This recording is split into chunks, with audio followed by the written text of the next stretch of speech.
We're talking golf, PGA Tour on Proline TV, the Players Championship, one of the biggest events on tour. And before you know it, that means we're going to be getting ready for the biggest event on the PGA Tour, and that's early next month, the Masters. But first, we have, I guess, the fifth major and the first of the season, if you want to call it that, the Players Championship. And of course, joining me to break it all down is Brady Cannon. So Brady, what is it that you like besides the Island Green about the Players Championship? I really do like this championship a lot. It's the golf course, and that is really kind of the hero of this whole event. It is such a brilliant design. Pete Dye, of course, really his masterpiece. What he's put into it and what it is produced is pretty phenomenal. No two holes run in the same direction. Half of the holes will ask the player to hit a draw shot. The other half of the holes will ask the player to hit a fade shot. There's not really one skill set here that you can lean into and just say, okay, this type of player is going to win. It's all over the map. I mean, you've had Tiger Woods to Matt Kuchar to Scotty Scheffler to Webb Simpson to Sergio Garcia to Tim Clark to Fred Funk. I mean, and then all the guys that have won this, Ricky Fowler, Justin Thomas, they've also all missed multiple cuts.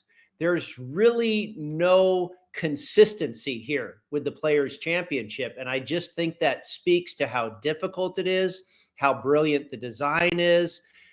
You've got weather as a factor sometimes, with wind. And so it really just creates a volatility and a randomness that is really hard to put your finger on as far as a handicapping perspective.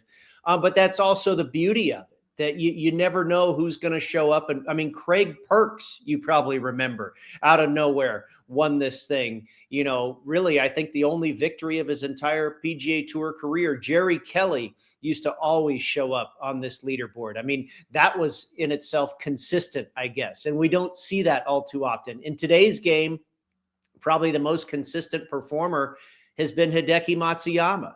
He's one guy who has done well here consistently and hasn't missed a bunch of cuts, but it's just so all over the map. And then the closing stretch of holes, you've got 17 of the 18 holes where water is in play. Yeah. And the closing stretch, 16 is a wonderful par 5 where you can make anything from eagle to double bogey. 17, of course, you mentioned the famous Island Green, where we've seen guys make an 8. We've seen guys make birdie. I mean, it's just tremendous. And then 18 is a really hard closing hole where we've seen guys blow the lead. We've seen guys make birdie to win it. Through and through, it's really a brilliant test of golf. And you call it the fifth major, and I always kind of felt it was like that. But you know what? There's probably about 8 to 10 guys on the live circuit that we'd like to have here this week. And so I'm going to, pass on calling it the fifth major anymore until those guys are involved. But I do believe it is the world's greatest appetizer. For what exactly 1 month from Thursday will be the opening round of the Masters, this is the perfect appetizer for that. So it is that. I think it's gone from the fifth major to me to the world's greatest appetizer. Yeah, maybe it's the PGA Tour only major with those Live Tour players not around. And actually, those are the only two players not here in the top 50. They would be Bryson DeChambeau and Tyrrell Hatton. So got to be John Rahm other than too, that, right? No, Rahm well, is. John, I don't know he's not in the top 50 anymore. Rahm is 59. Wow. Well, yep. we know that's not exactly. Well, I mean, you know what I mean. Yeah, that's how crazy it is with everybody going off to the live. So, yeah. It's also interesting to kind of point out for the viewers, this really is the PGA Tour's major. Okay. The Players Championship is the crown jewel of the PGA Tour, that governing body. Okay. The Masters is put on by the Masters brass. The British Open is put on by the R&A, the Royal and Ancient, Golf Club. The PGA Championship is put on by the PGA of America, and then the U.S. Open is put on by the USGA. So, 4 different governing bodies there. And then, of course, the PGA Tour. This is their major championship, if you will. Well, it is also, of course, as we've mentioned before, a very difficult course to handicap, but we're going to do our very best here today to get that done for you. And first off, we're going to go ahead and share our picks so you can see what they look like. And then we're going to go ahead and circle back around when we go over. Let me just make sure. There it is. When we go over the odds, the favorites, and of course, all the way down to the long shots. So this week you have outrights, top 20, and head to head. So it's been a little bit since you had all 3, but I guess this is as good as an event to get that done, considering there's so many different options. And again, because you don't know what's going to happen, if you're right, then there's some really good opportunities. Absolutely. Yeah, I think it was a couple weeks ago. I believe it was the Cognizant Classic. It was either the Cognizant or the Mexico Open where we went 2 for 2 in our head-to-head matchups. But the last couple of weeks, I just haven't seen any that really jumped off the page to me. I'm kicking myself a little bit because last week we talked about how I liked Justin Thomas over Xander Schauffele. Schauffele, of course, coming back for the first time off of injury. And it was close, but it turns out that one was a winner. I can't remember what the other 2 did that I kind of had my eye on. But this week I was able to pick out 3 head-to-head matchups. And really, we've talked about this before, Greg. Those are the best market for, giving yourself a chance to win. It's pretty much a 50-50 shot, whereas the outrights certainly are not. That's more of a needle in the haystack. And the top 20 obviously have a little bit better chance to cash. But, if you can find head-to-head matchups that you really like, that gives you the best chance to turn a profit. Now, speaking of the weather, there will not be an impact anywhere close to what happened last week, because last week we talked about that there was going to be weather on Thursday, and everybody expected weather on Sunday. We didn't get, but Thursday we kind of thought, well, maybe it was going to even out, and it didn't. If you were the early tee times on Thursday at Bay Hill, you got crushed. Matter of fact, even a player that you like this week, Daniel Berger, might have won the damn thing if it wasn't for Thursday. He was so far back. So you have to keep an eye on that, including one of my picks this week who had the same situation last week. And it's interesting because I'm using these 2 players, but it's also 2 players that had this problem that they got up to slow starts on Thursday and it came back and had really good 3 days. It happens to be a player that I've taken a couple of times recently that you're taking this week, and a player that you've taken a few times that I'm taking this week by the name of Matthew Fitzpatrick. So, yes. Yeah. So, but that's the thing. But this week there is going to be weather, but the weather will not be supposedly yet on Thursday or Friday. So that's not going to be something you can handicap. We're going to get weather over the weekend, especially it looks like maybe the worst day could be Saturday. Yeah, exactly. And I really don't like it when there's a draw bias because it just kind of puts everything on hold. It makes more of a guess as to what the weather may or may not do. And then, you're placing your bets in hopes that you have the weather forecast correct. It was close last week where some of the guys that teed off late were affected by the wind, but for the most part, you're right. It wasn't nearly as brutal as it was in the morning. They certainly caught a little bit of a break, that's for sure.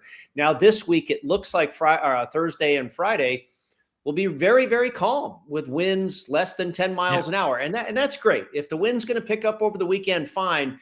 But I just like there to be a level playing field. And obviously the first 2 days, some guys are teeing off early, some guys are teeing off late, but it doesn't look like the weather's going to necessarily change over the course of those first 2 days. So everybody pretty much playing on a level playing field. They'll make the 36 hole cut, top 65 and ties. And then who knows? It may go crazy over the weekend just to make for more drama and intrigue, certainly. But I hate when you have that unpredictability the first 2 days with the weather. Yep. And it always seems to happen in the wrong possible way for whenever you're making your picks. I don't ever remember being in a situation where, hey, all those guys got screwed, but my top picks, I got a break. I don't remember those.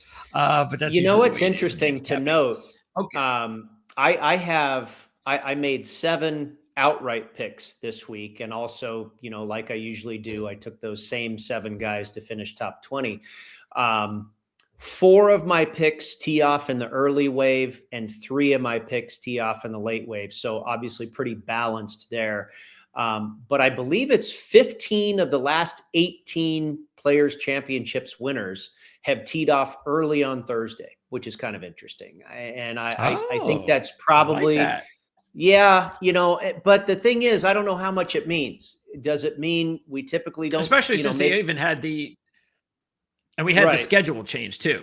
Yeah. This is let's see. 2019 was the first return to March from 2007 to 2018. They had moved the Players Championship to May, so different kind of weather pattern, what have you.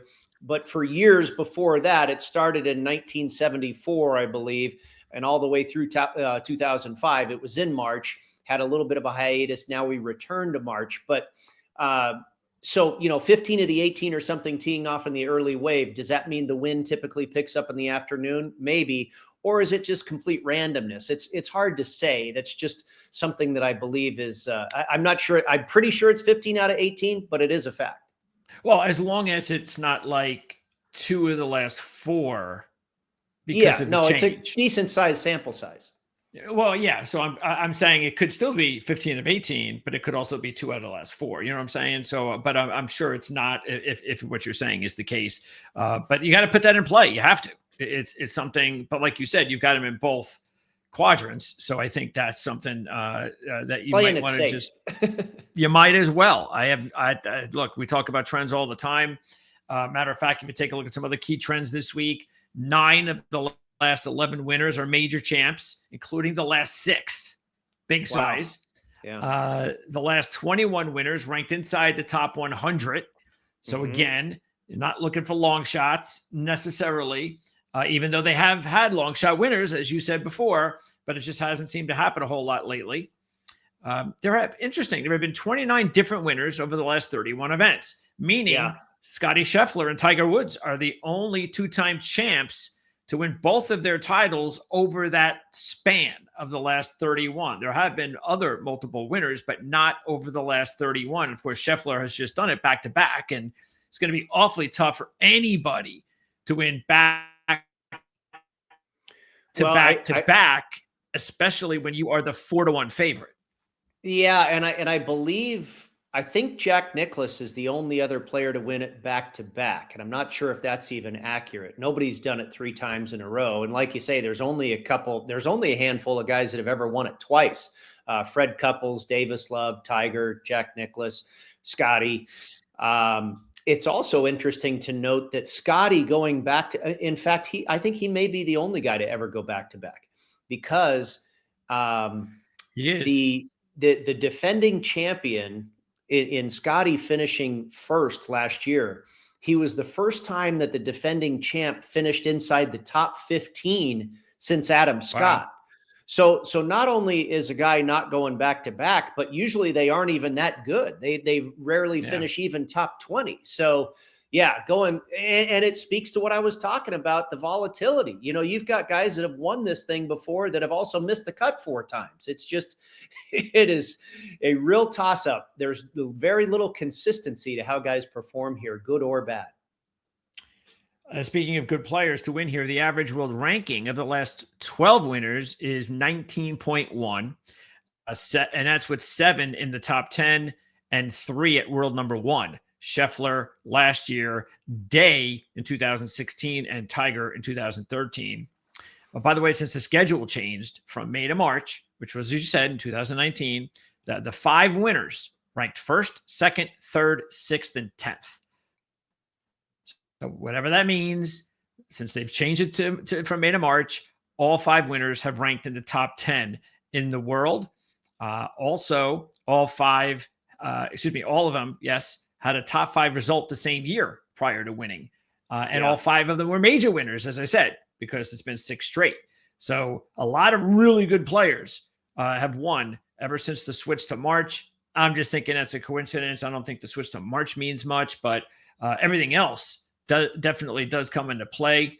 And we talk about long shots. I mean, there's only 2 players that have ever won in their first appearance, dating back to the first event ever played here in 1982. And that was Craig Perks, as you mentioned, in 2002, and Hal Sutton back in 1983. And the last player to make this event his maiden PGA Tour win was the same Craig Perks in 2002. It was actually his first overall pro win back in 2002. So it's been a while since we've had a maiden winner. And a matter of fact, there's a couple of guys that I was on the fence about that one kind of knocked them off because that is a long trend that we have not seen happening for quite a while. One thing that you mentioned there that I think is very important, we talk about this golf course being hard to pin down as far as a particular skill set, or, course history doesn't mean much because it's all over the map on how guys perform.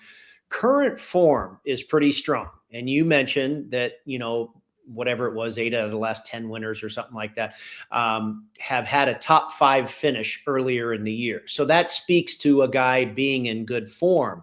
And that's exactly right. 33, let's see. I'm not sure exactly how many winners it is, but all recent winners have all finished 33rd or better in this previous start. And it's actually 13. Yeah. 13. Okay. So 13, the last 13 have all finished 33rd or better in their previous top 35. Start. Yep. There you go. So that's pretty decent. You mentioned a top 5 at some point in the last couple of months, so I think if there's again, I look, the theme of the Florida swing has been ball striking, and it still is. I think you have to be a great ball striker this week. Total driving accuracy, scrambling is huge. These greens are a little bit smaller than normal for PGA Tour size. So you've got to be able to get up and down. You got to do everything well, like we talked about. But I think ball striking and scrambling are certainly a couple areas of focus. And then the other one being current form. I think you have to look at guys that are playing well. You can't be out of shape, if you will, and show up to TPC Sawgrass and expect to flip the script. And the last couple of trends to note, the last 15 first-time winners made an average of 6.8 appearances before winning.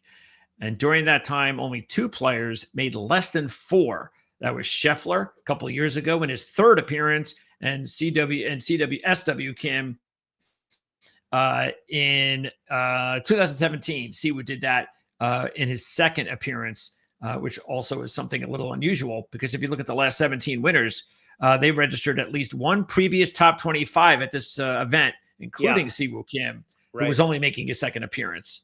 So, yeah, not only do you want to have form coming in, but you want to have some sort of something positive to play here to make it work for you. And then as far as live betting, I think the only thing that really pops out would be going into Sunday.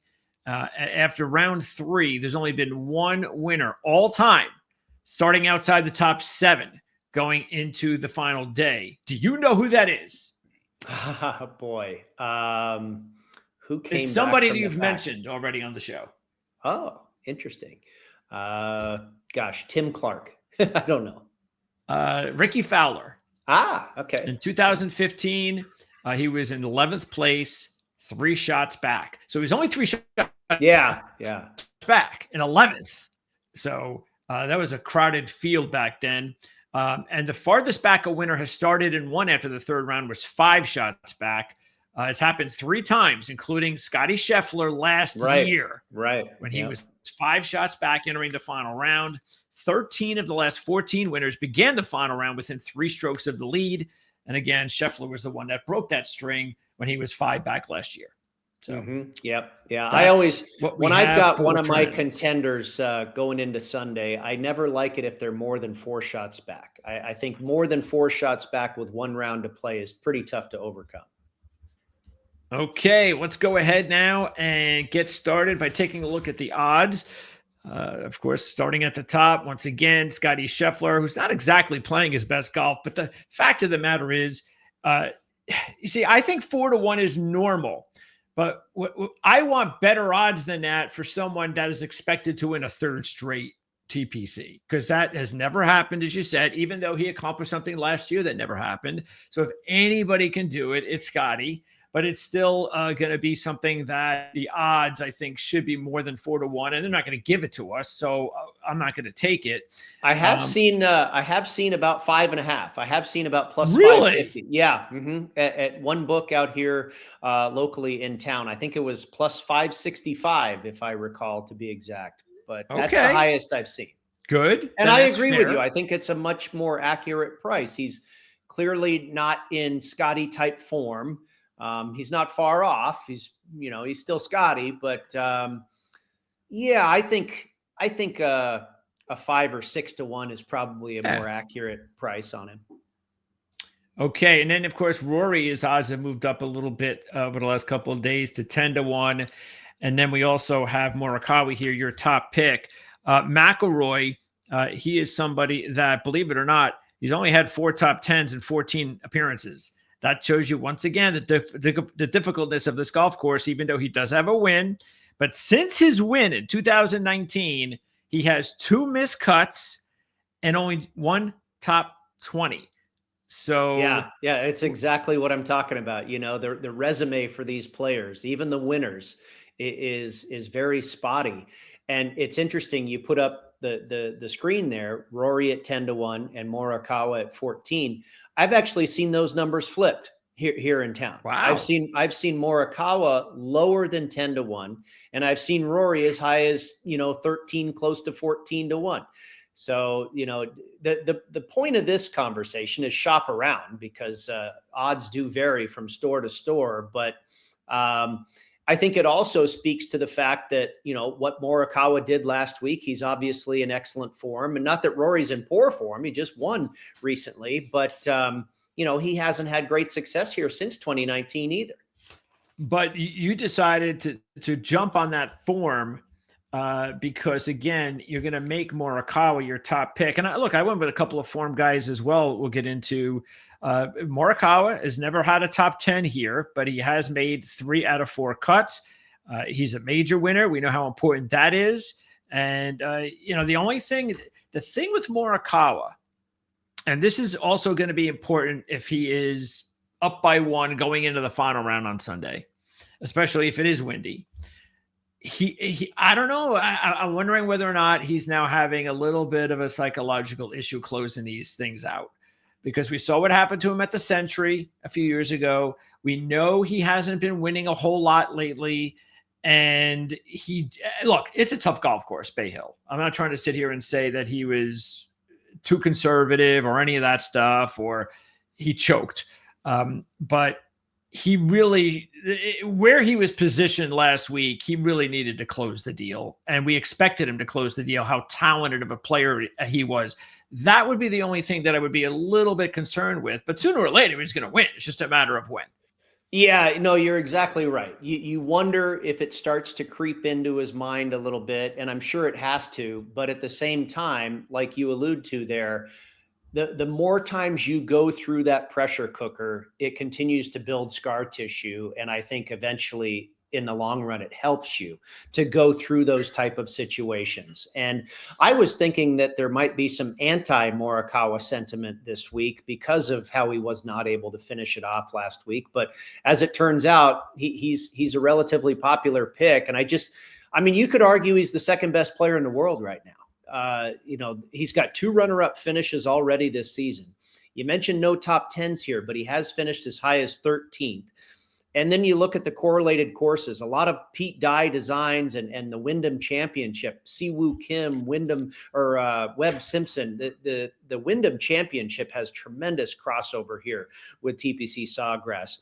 Morikawa has 2 top 10 finishes at Harbor Town, a top 15 at Mayakoba, top 15 at TPC River Highlands.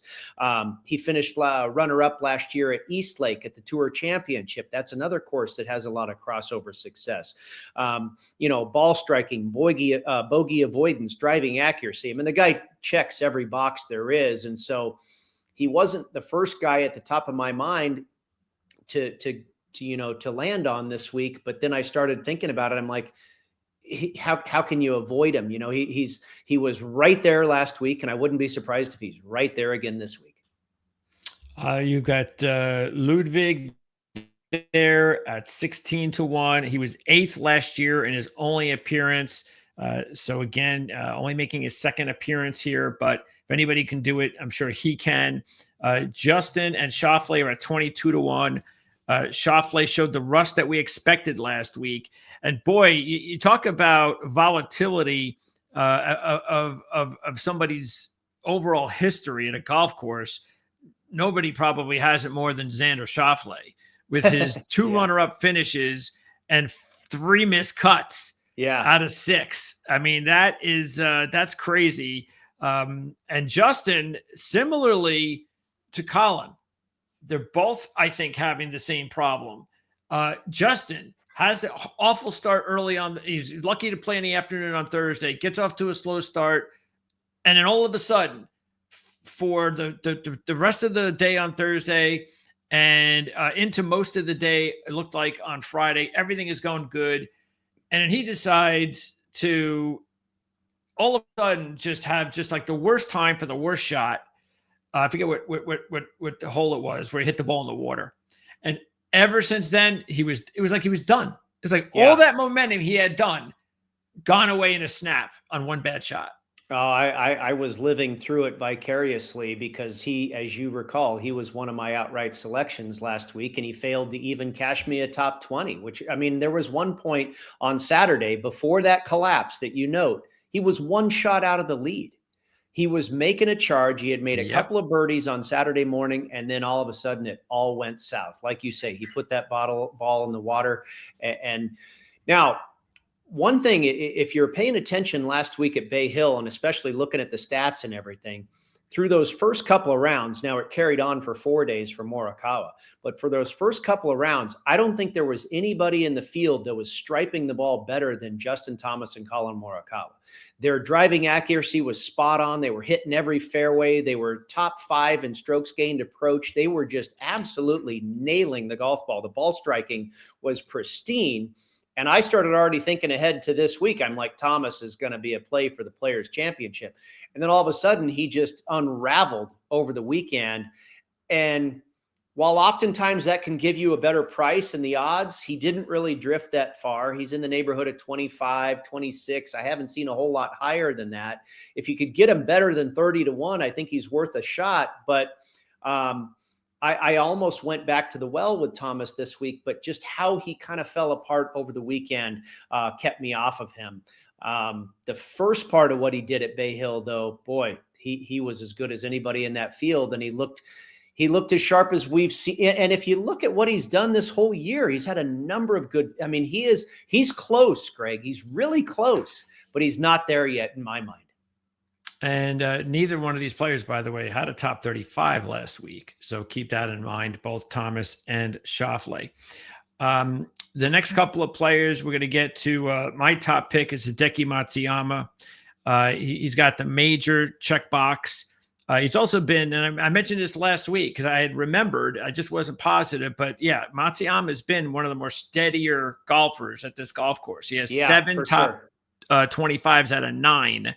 Just 1 top 5, but his last 2 years, he's combined 24 under par, and he's getting a big number. Now, he hasn't had like a whole bunch of top 5s or top 10s lately. Matter of fact, I don't even know if he has one this year, except for his win at Century, but he's just been okay. He's been steady, and there's nothing wrong with that, and that's why you're getting 30-1, and I think I'm willing to take advantage of that. No, I think it's a great play. I mean, who's ever going to argue with Hideki Matsuyama? He's one of the very best in the world. And I nearly went that direction this week. I remember you talk about his steady play here and his very good track record at this golf course. It was in 2020 when this tournament was canceled after the first round, when, COVID all of a sudden became a thing. At that point, it was March, if you remember, in 2020, and we're teeing off for the Players Championship. I was on Hideki Matsuyama that year. He opens up with a course record 63, and I'm going, oh, this is great. Here we go. And then they cancel the darn golf tournament. So, that was a disappointment, but it also speaks to what this guy can do around this track. Tommy Fleetwood is probably not a bad idea. Not at all. I almost considered taking him. So he just came this close. He's 28-1. Also good here. 5 top 35s out of 7. But like Matsuyama, just 1 top 5. But he's been 5 under or better in 5 of 7, including the last 3 years. And he's got 13 straight top 25s, including 5 top 5s. So matter of fact, even so far in his 3 PGA Tour events this year, all of them have been solid. He hasn't been on the top of the leaderboard. That's why nobody's noticing him like on the last day or anything like that. But he's been so far very consistent worldwide over the last few months. He really has. He's been playing as well as just about anybody. Just typical, solid, excellent Tommy Fleetwood golf. And you just hope he's going to get into the winner's circle one of these days. He was another guy that I nearly landed on, and I know some very sharp people have this week, and I certainly understand why. Russell Henley is now getting 30-1 after his win. It always happens that way. But this is going to be very interesting for Russell because there is no doubt that win solidified it. He is playing the best golf of his career. And the question now is, not necessarily this week, but does he have more later on this season? Is he a major contender at some point? And if so, where would that be? Yeah, good question. It'll depend on the golf course for sure. I think, it's interesting. And Russell Henley made a ton of sense last week. He was another guy that I almost landed on and did not, unfortunately. But, he's not the longest hitter in the world. He's a shorter hitter. He's kind of like Colin Morikawa, both guys coming down the stretch last week. Not the longest hitter in the world, deadly accurate, great ball striker, and I've been on Henley a few times where he's let me down in the past, coming down the back stretch, and he's coughed up the lead, and it looked like he was going to do that again on Sunday at Bay Hill, where he got out to a 2 over par start. And then, Colin never put his foot on the gas and pulled away, and he allowed guys to hang around, and then Henley chips in for eagle, and he wins the golf tournament.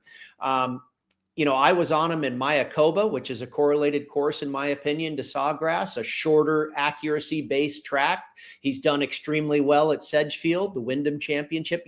Sea Island, Harbor Town, all these shorter positional accuracy-based ball striker type golf courses. Those are Russell Henley type tracks. Now, you don't necessarily equate him to Bay Hill, which is kind of a big behemoth, typically caters to the bombers type of deal.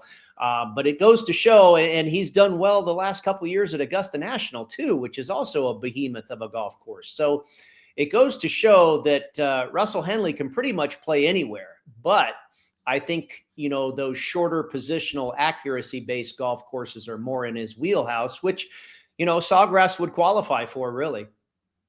Well, maybe a U.S. Open then, because of his ability to hit. Or a British if it's at the right track, like a Royal Liverpool or a True, So, where are they this year? Again? This year they're at Portrush, which I don't think would necessarily be a fit for him. Shane Lowry, the winner there back in 2019. And then the PGA Championship at Quail Hollow, I don't think that's necessarily a Russell Henley type fit. But then you look at Torrey Pines, which is again a big behemoth, big boy golf course. And Russell Henley, I believe, was top 10 there for the U.S. Open in 2021. So the guy's got game just about anywhere. But again, I think he's more suited for that shorter type of golf course. Okay. Now we have 4 players on this board as far as our picks. And that includes, I have three of them: Lowry, Bradley, and Connors. You have Straka, who I definitely considered as well. With Lowry, he's trending in the right direction. He's a major winner. He's been 18 under par combined the last 4 years at Players, and he's got 11 top 15s in his last 13 worldwide, including a couple of top fives. And he was in good shape until the weekend. I'm sure he took a very advantage of some of those windy conditions as well early. Wasn't able to close the deal, similar to what he did last year at Bay Hill. Bradley, meanwhile, we all know how good he was on Sunday, but he's a major winner.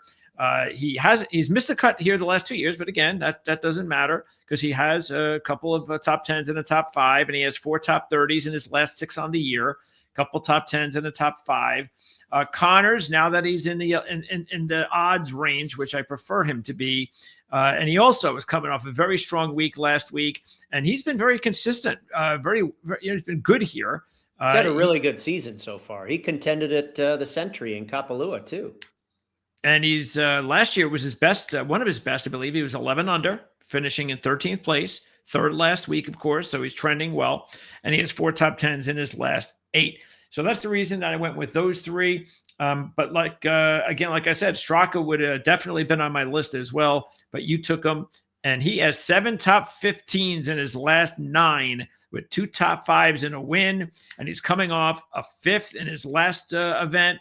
And he has been in the entire Florida swing, which is something you want to see. So he's gone from a miscut to an 11th and a 5th. The 11th and the 5th have been both on the Florida courses. Yeah, exactly. 11th at the Cognizant, where he's won before, and then a 5th last week at Bay Hill. He's already also won this season on a Pete Dye design, the American Express, which is a 3-course rotation, but 2 of the 4 rounds are played at the Stadium course. Again, a Dye design. He's been 16th and 9th here before at Sawgrass. He's got 2 top 5 finishes at Harbortown, a 15th at the Wyndham, and top 10 finishes at both River Highlands and Eastlake. Last 36 rounds, he's 4th in this field for strokes gained approach. He's 4th on the par 4s that measure 450 to 500 yards. And he's also 4th on the par 5s. He's 2nd on tour in greens in regulation, 11th in driving accuracy, and he's 50th for strokes gained putting. There's really,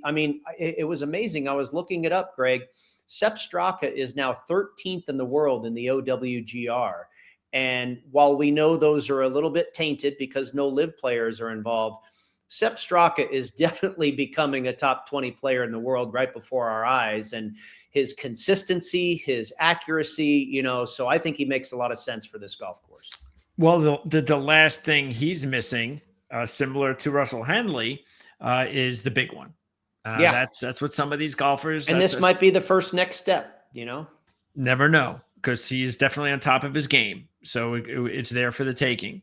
Now we've got another list here where we have 3 out of our picks. I have Jason Day, Wyndham Clark. You have Daniel Berger. And again, we talked about Berger. I had Berger the last 2 times, and I had no reason to jump off of him this week, except that you took him because, again, as I mentioned, he had an awful Thursday in the wind in the morning and came back and was really strong the rest of the day. Matter of fact, he was 9 under par the last 3 rounds. That just shows you what could have happened after the 78 in round 1.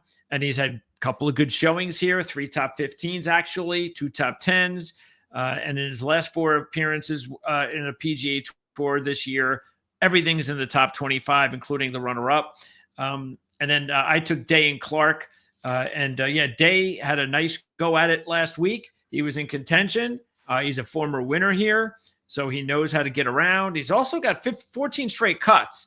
So even though a lot of them haven't been on the top of the leaderboard lately, maybe last week we'll kind of kick things into gear even more so this week. And Wyndham Clark, this is also maybe just one of those deals where I'm getting a major winner at 60 to 1, runner up here last year, combined 24 under par actually in his last 2 trips to Players. The thing that you don't like is, like we talked before, he hasn't had a top 5 this year. So there's still a little bit something that's missing from his game. He hasn't been consistent enough. He'll be really good for a round and a half or something like that. And it looks like he's going to win. And then the next couple of rounds, he just completely falls apart and he's not really heard of. So there's still a lot left in his game. But again, like I said, that's more of a bargain play getting him at a big number like that. Yeah, first round leader last week at Bay Hill. I know that cashed a ticket for a few friends of mine, but you're right. It's been 2 or 3 times now this season where he gets out to a fast start and then is not able to sustain it. Daniel Berger went to Florida State. He's always been great on Bermuda grass, and he's always been great in the state of Florida. He's had a couple of 4th place finishes and a runner-up at the Cognizant. He's done well here. You pointed it out here at Sawgrass, where he's got 2 top 10s and a 13th place finish as well. 2 top 25s this season, a top 15, and a runner-up last month in Phoenix. People kind of forget, Daniel Berger was away from the tour for almost 2 full seasons because of injury, but it wasn't that long ago that this guy was a top 15 player in the world and a real force to be reckoned with. And now it looks like, and I've kind of been waiting for the last year or so, I've been waiting for that form to return, and I've been on him a couple times expecting it to show up. And I think he's really close, and I think he's ready to kick that door down. The 2nd place in Phoenix. You mentioned, the resurgence after the tough round and the wind last week. I think this guy's ready to go, and probably not a better place for him to turn that trick than in the state of Florida. So I think Berger at still what is a pretty nice price. You're showing 60 to 1 on the screen there, which is even better. I got it at 55. I've seen as low as 40. So I like, he's really driving the ball beautifully. The accuracy, the length, everything is going well right now for Daniel Berger. And I think he's going to go well again this week. Okay. Next grouping here. We have a couple of players each, 1 player each, actually. Now, one of the biggest moves odds wise, and I'm glad I was able to get him at 100 to 1 on Monday, was Michael Kim. Yeah. Michael Kim is just free-falled, which I was shocked to see him at 100 to 1.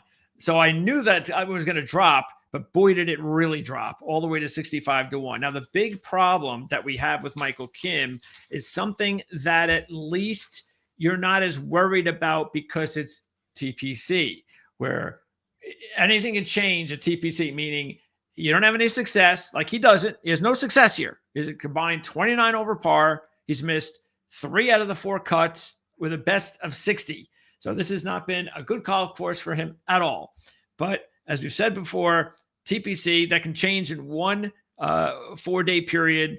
And he's playing as good as anybody right now in the world.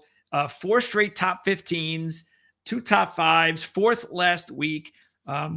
So that's the thing that is why the 100 to 1 was a no-brainer. 65, I still picked him, put him on my list. But 65, not so much as the bargain, considering he doesn't have any success here whatsoever. He's not a major winner. So there are things that I'm not as gung-ho about him at 65, but I still had to take him. And you went with Aaron Ryan as far as your picks. Yeah, and while I don't like that price at 65 at all at Michael Kim, congrats to you at 100. Definitely makes sense at 100. I wouldn't want him a whole lot less than that. But Aaron Rye there, conversely, at 70 is a incredible price. I've seen, again, Aaron Rye as low as 40. I got him at 50. Yeah. I mean, Aaron Rye is a top-notch player in the world. And so 70 to 1 is really a great number. I've seen him as low as 40. I got 50. He's let's see, what has Rye done here before? He's good here. 6 under par in both years. Right. He's only played here twice, and he's finished 35th and 19th. This is what really jumped out to me, in looking at Aaron Rye this week. Consummate ball striker, laser-like accuracy, and last season he won the Wyndham Championship, which I think Sedgefield, the Wyndham Championship, is probably the strongest correlation we have here to CPC Sawgrass. And of course, he's a winner. 6th on tour in driving accuracy, 61st in strokes gained putting. The last 36 rounds, he ranks 23rd in this field for both strokes gained approach and strokes gained ball striking. So I think anything better than 50 to 1 is a nice price on Aaron Rye, who I believe, and I took all these guys for a top 20 as well. I believe he's a really good bet to finish top 20. And if you're going to finish top 20, then there's probably some point during the week that you're going to have a chance to win the thing. And I think Aaron Rye is a possibility to do so. He's not my favorite pick to win it, but he is one of my favorite picks to definitely be in contention. Yeah, and he comes in really good form, 11th at Bay Hill and 4th at Mexico. So that's what you want to see. Again, good form, just like Kim, but Rye has good experience here. Kim does not. And they're both at the same number, basically. Which is wild, and I think, and again, it goes to what we're talking about, shop around. I don't think, and I'm sure you would agree, Greg, Michael Kim should not be priced the same as Aaron Rye.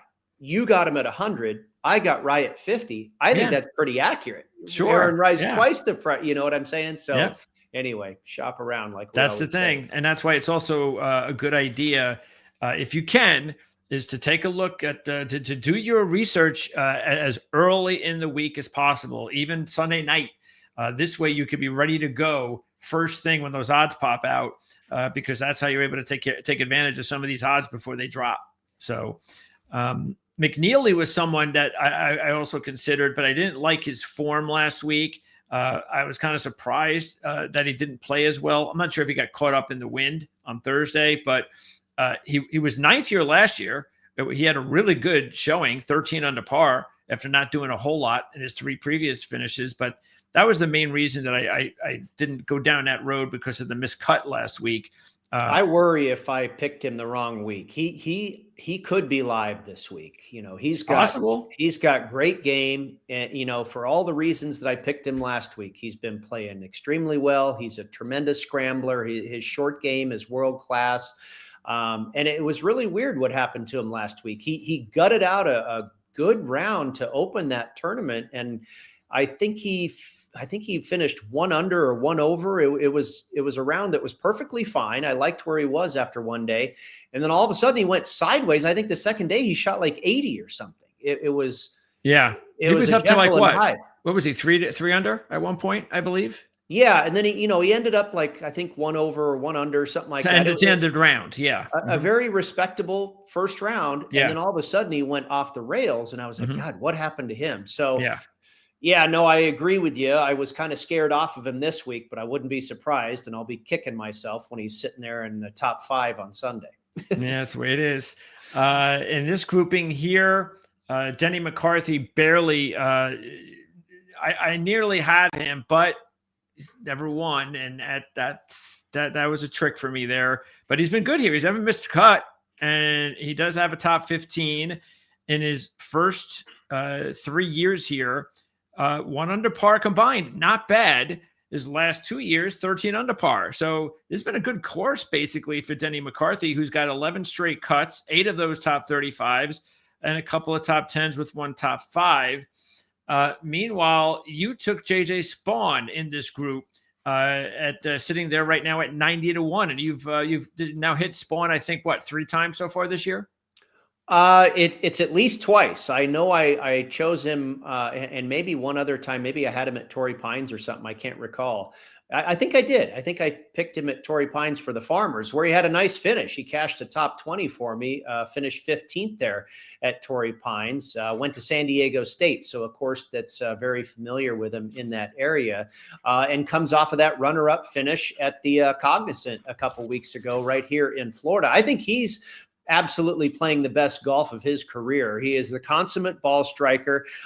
He is 11th in this field for strokes gained ball striking over the last 36 rounds, 2nd for strokes gained approach, 22nd on tour in greens and regulation, and 7th in this field for bogey avoidance. Also a 3rd place finish back in January at the Sony Open, if you recall. So the guy is just really, and here's the thing too, we've talked about the randomness and the volatility of this golf course, and, guys like Fred Funk and Tim Clark and Craig Perks. And, for all the stars that have won this thing, there's all the lesser known guys that have been, in the top 10 on this leaderboard as well. And so I think when you're putting together your portfolio this week, you've got to take some live long shots. You got to take some bombs here. You can't just go all chalk, because as we know, there's a lot of these chalky players that are going to miss the cut this week. That's just how this golf tournament goes traditionally. And so you've got to take some long bombs. And I did so. JT Poston is another guy I took at triple digits, who's kind of like Denny McCarthy, a great ball striker who's done tremendously well on the correlated courses and has an excellent short game. JJ Spawn, I got him at 110 to 1, a guy that's really been playing great golf and is an outstanding ball striker, has good history at the correlated courses. So, I took a shot with him. And then my longest bomb, I took 3 guys in the triple digits. My longest bomb at 150 to 1, Joel Damon, who I was on in Mexico, and he recorded a top 10 finish for us this year. I think he too, you could argue, is playing the best golf of his career. He's had 2 top 10 finishes and 6 starts already this season. He's finished 11th and 12th before here at the Players. He's been 12th and 16th at Harbor Town, top 5 finishes at Mayakoba and Sea Island. Accurate off the tee, so he all my guys this week kind of fit that accuracy-based ball striking, correlated courses, they're all kind of in that same mold. Some of them obviously more accomplished players than others, but their skill set is all similar.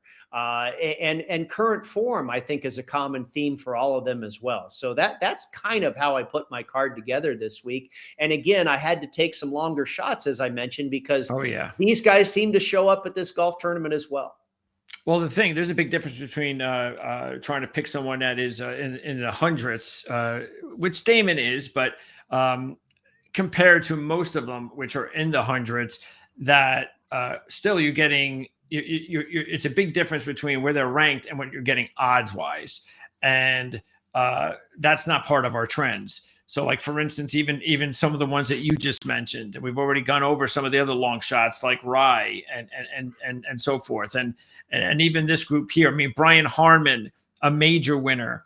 Yeah, I think he was a runner-up last year or the year Yes, before? He was. Yeah, he was runner-up at 19 under par. That's his best finish. The only thing is, not on form, no top 5s this year, but you're getting 90 to 1. I mean, Ricky, last time we saw him, played well up in Palm Beach Gardens. So there's no reason to think that he can't keep that up, even though he only has 1 top 40 in the last 7 appearances here since his win. But the last 2 years have been a little bit better, including a 13th a couple of years ago. And again, you never know what you're going to get at Players. So he's coming off a 4th place finish just a couple of weeks ago. And then we've got the other ones. Actually, he wasn't 4th a couple of weeks ago. Just taking a look here. He had a top 20 at the Caucus. Yeah, he was, and he just didn't do anything on Sunday. That was the problem. Well, he played well though. He did. No, and there's no reason he won't play well again here. He's got the history here.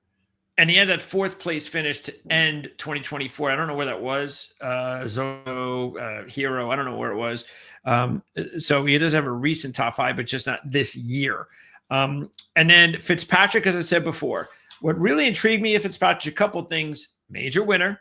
Okay, so I like that. And his best showing was last year when he was 5th, almost similar to what happened with Russell Henley last week. Nothing at Bay Hill except last year, when he finished 4th and he followed it up with a win. Well, Fitzpatrick 5th. Now, he's finally starting to show a little bit of trending that we've been waiting for.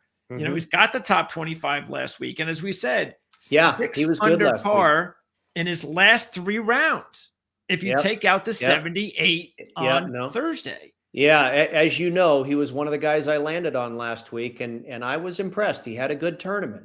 Didn't cash me the top 20 finish I was hoping for, but he was solid. That was the wind. That's it. If the wind doesn't come into play, you cash in the ticket. Meanwhile, just rounding it out, once again, I am going to go back to a couple of long shots, Bezuidenhout and also Justin Rose, same as I did last week. Matter of fact, Christian has back-to-back top 15s coming in here at 18 under par combined. He's never been over par in his 3 appearances at Players. And Justin Rose continues to show up, doesn't he? This guy is really playing good golf. I laughed at those odds last week of 250 to 1. Yeah. And sure enough, first day, he's right there. He cashed the top 20, I believe, right? Rose, I believe so. Take a look at where he was, Justin. He had a great week. Yeah, he was 8th. Oh my goodness. Yeah. And he was 3rd at Pebble. Yeah. Those are his last 3 events. I know somebody, a friend of mine, that already bet him at 125 to 1 to win the Masters. And that tournament good idea tends to cater to veteran players, guys that have been there and done that before. He's been great at Augusta throughout his career. And I've seen that number come down to 100 since. So people are taking notice of what the old man Rosie's doing here. He's playing great. Yeah, and he's got pretty good showings. Not great, he's got 6 out of 19 top 25s, only 1 top 5, but he's a major winner and he's a big number. So that's those are some of the things that you want to keep an eye on. Ben Griffin is another player that cooled off a little bit last week, but he still has to be somebody to keep an eye on at 110 to 1.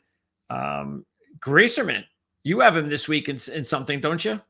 I'm going against him. Going against him. Okay. I took Griffin in a head-to-head match. Oh, Griffin. There you go. Yeah. Because I think both players are pretty good, but this is a whole different ball game here. And every time I see Max Gracerman, he's doing really well, and then he finds a way to just choke it. And I don't think this guy is ready for prime time. And Ben Griffin has proven that he can perform and hang with the big boys on the biggest stages. And I think that is basically the long and short of the advantage for Ben Griffin here. Just Gracerman has not been able to hang on. He has like a mental breakdown or something. In fact, the Wyndham Championship, when Aaron Rai won last year, that was thanks to Gracerman's implosion. So I don't see, if this guy gets out to a good start at a tournament of this magnitude, I don't see him being able to sustain it. Yeah, I agree. I think those odds, especially, the good thing is now is where he should be at 100 to 1 or wherever he was, because his odds were really getting low at some of these events, 40 to 1, 50 to 1. Now I don't mind that at like Mexico, but 100 to 1 is definitely a lot better. If you're going to consider him. And I think he should probably be 200 to 1. If not, Max Gracerman to win the Players. No, I don't see it happening. And then one super long shot that maybe I might go with for a top 20 is Sam Ryder. I just like the fact, I like the way he's trending here. Combined 13 under par in his last 2 years. So sort of like your Joel Damon, because Damon is about 170-ish, 178 ranking, Ryder's at 201. So you got to take a stab there. Other than that, he's one of those guys like how I was talking about, Stephen Ames, Jerry Kelly, Ian Poulter, Fred Funk, Tim Clark. There's a lot of these quote unquote nobodies. They're not nobodies, but more unknown, less marquee players that have shown up at this tournament multiple times. And Sam Ryder's another guy that you never know, ball striker type guy, accuracy based, that could do it. So that you're going to get that type of randomness on this leaderboard. That's the one thing we can predict, Greg. You're probably going to get some unpredictability on the leaderboard. And it's probably going to be somebody that has no success at Players, no form. Yeah. And all of a sudden he's there first day on the top of the leaderboard in the first couple of days. And you're going, what the hell is he doing up there? Yeah. But that's the way it is. Okay. So that's going to wrap it up. Don't forget, we'll have a link in the description for Brady's article, which I'm sure is probably out by now at golf.com, as he takes a look, of course, at this week's Players. And then we're going to be back the next couple of weeks. We got Valspar, which is a very tough golf course and very underrated because of that. And then Houston before we get to Augusta. So we'll be here before we know it. And I'm okay with these next 2 weeks because you got the college basketball tournament going on. And I need a little bit of a break when it comes to it's this week is still also going to be kind of crazy, but it's not the official NCAA tournament yet. So I think the Players is definitely the marquee event of the week. And the great appetizer, the world's greatest appetizer. I can't wait. So that's going to wrap it up. Brady, appreciate your time as always. You bet, my friend. Thank you. Let's get a winner this week. Oh, let's do that. And don't forget, everybody, to subscribe. That is the best way to support. So subscribe, support, share, link, do all that good stuff. And we'll see everybody next time.